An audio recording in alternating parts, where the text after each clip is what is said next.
What is going on, guys? It is Wrestlelamia here, back with some more news. Join us now as we look at this week's edition of Smackdown, as well as the wildest news stories and rumors you need to know, including Tony Khan booed at AEW Grand Slam, Alexa Bliss secret message, top TNA talent AEW-Bound, Baron Corbin promises payback for his release, AEW fans slam Grand Slam, and much more. Be sure to subscribe and hit that notification bell for daily wrestling videos, and follow us on Facebook for exclusive lists. Also check out our new videos on Wrestlelamia XL. Now, as always, we won't recap the matches, but just look at the good, the bad, and the downright ugly. As always, we start off with the good as number one, no one plays him like Drew. Drew McIntyre is WWE's go-to heat magnet, thanks to his zen-like mastery of being an absolute dick. Last night's exchange with Cody Rhodes and Drew's brief backstage interaction with Jimmy set up future matches where fans will be eager to see McIntyre get what's coming to him. Number 2, Tiffy and Trishy time.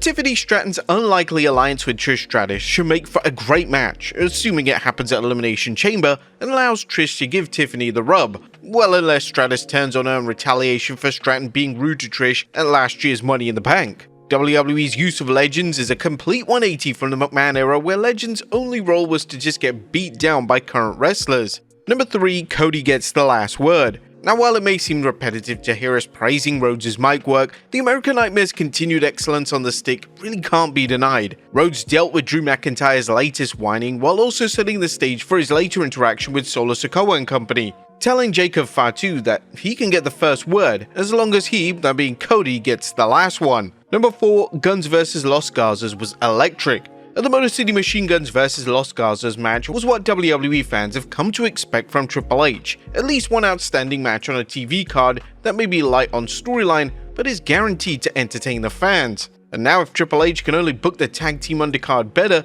some of these undercard teams might get over. Number 5, 2 tantalizing turns. Now it's official, Jacob Fatu is turning babyface, and Tiffany Stratton is all but solidified as a babyface following her deciding to team with Trish Stratus. Our fans have heard whisperings of the Samoan werewolf turning face, but unless WWE goes to swerve fans and delay it, it appears that Jacob's patience following Solo Sikoa has now ended. Now, SmackDown had some real subtle clues, including Solo telling Jacob, "I love you," only for Fatu to just walk away. Man, that "I don't love you" Solo is gonna hit like a ton of bricks. Number 6, a Dynamite triple threat main event. Last night's men's Elimination Chamber qualifier was a slobber knocker as Braun Strowman, Damian Priest, and Jacob Fatu battled with the unexpected finish of Damian Priest emerging victorious. Man, Triple H really does like Damian Priest. I mean, check out these 2K25 ratings. Priest is 91. But 2K25 aside, the match was dynamite, while exploring the growing divide between Solo Sikoa, who looked like he'd just raided Batista's wardrobe, and Jacob Fatu.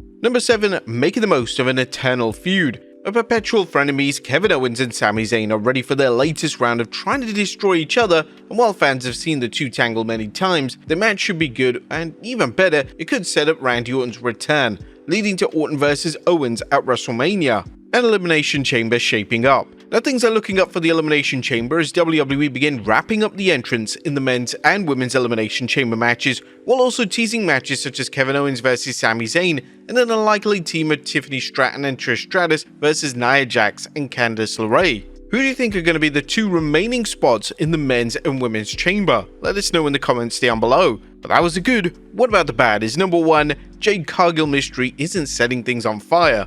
Now, who really laid out Jade Cargill last year, shelving her for months? Well, at this point, the question isn't who done it, but really who cares? WWE has dragged its feet with exploring this storyline, and this week's apparent clue that the Judgment Day's Liv Morgan and Raquel Rodriguez was a bit of a letdown. It's doubtful many fans believe that they were involved, and worse, fans pointed out how the video looks like it was just filmed. I mean, we all know WWE, and we know that there's got to be some twist with it not being Liv and Raquel, but at this point, does anyone really care?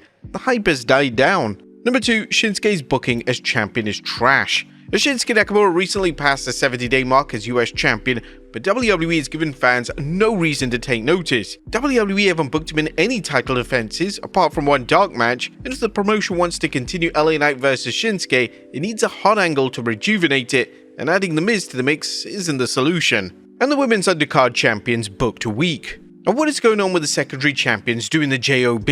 United States Women's Champion Chelsea Green lost an Elimination Chamber qualifier to Naomi wasn't bad in itself, however, it's when you consider Intercontinental Women's Champion Laura Valkyria also counted the lights earlier this week. Champions should definitely not be taking pins unless it's to set up a title match or to put someone over. Furthermore, WWE shouldn't do this with two secondary champions in the same week as it devalues the champions and reeks of lazy booking. Oh, and how about that non-PG moment of Naomi delivering what she called a wedgie buster? In the words of R-Truth, I don't know if that's PG. That was nothing downright ugly. Smackdown continues to fail when it comes to justifying its third hour, something likely to change as WrestleMania gets closer. Nonetheless, WWE isn't capitalizing on the third hour in elevating current talent or spotlighting secondary titles. What'd you guys think of the blue brand last night? Let us know in the comments down below.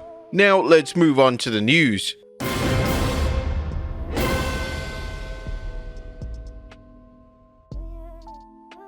Now our top story looks at Tony Khan booed at Grand Slam. At top of today's news is a less than warm welcome for Tony Khan at AEW's Grand Slam event.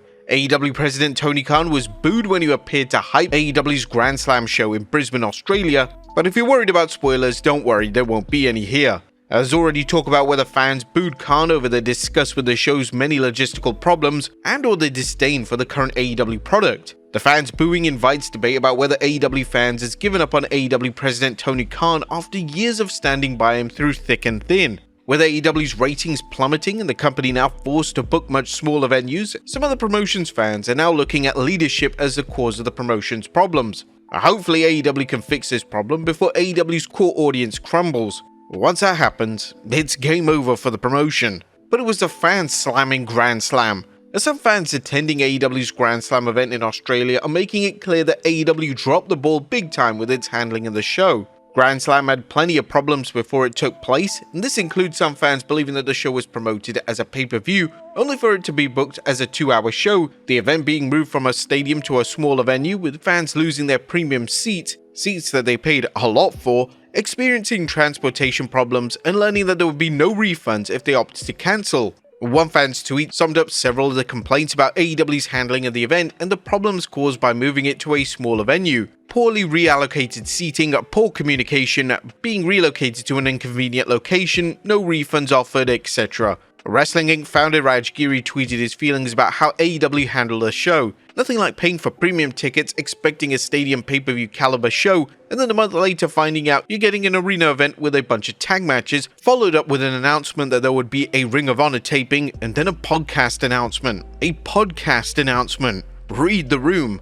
Do you think AEW dropped the ball with Grand Slam with how it was promoted and how AEW handled the switch to a smaller venue? But it's not over yet, as AEW are returning to Australia. AEW has announced it's returning to Australia in 2026, and Tony Khan appears to have a good reason financially. The Wrestling Observer's Josh Nason is reporting that Khan is claiming that the show did blockbuster numbers, telling a podcaster, outside of All In from London's Wembley Stadium, this is going to be, I believe, our biggest international live gate of all time.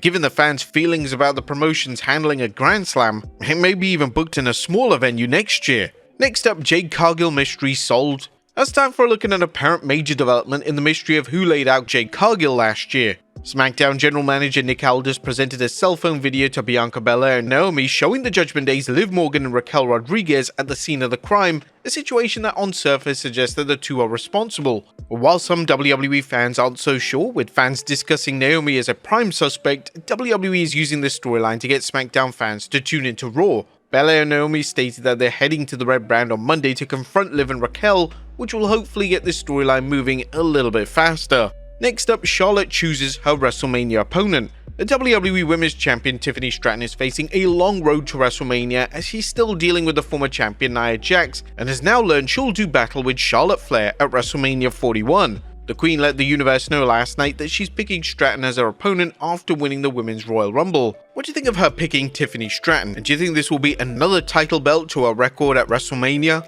Next up, Alexa Bliss' secret message. During a backstage segment between Alexa Bliss, Nia Jax and Candice LeRae, it kind of solidified fans' belief that Alexa Bliss is in the Wyatt Six's crosshairs. Last night's segment featured a Wyatt Six style glitch and a mysterious message that read, "Do you feel in charge?" when deciphered, leaving fans to wonder how much longer before Alexa is directly confronted by Uncle Howdy. Next up, top TNA talent AEW-Bound.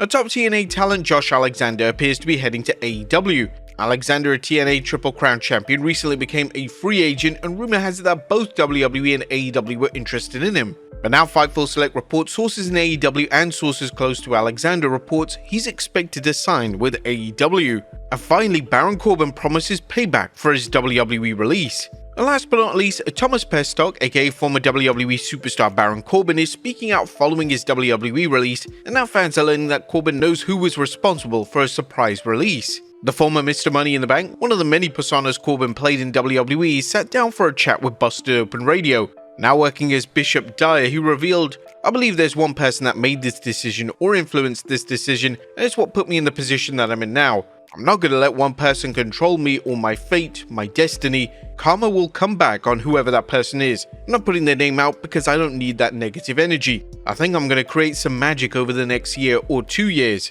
Now, Corbin spoke with Chris Van Vliet early in January, explaining how Randy Orton went to bat for him when it became clear that Pestock wouldn't be staying. Unfortunately, Orton wasn't able to help, and it became clear a higher-up didn't want him in WWE. But there you have it, folks. Our look at Smackdown, as well as the wildest news stories and rumors you need to know. Be sure to leave your comments down below, and I'll see you next time with some more wrestling content.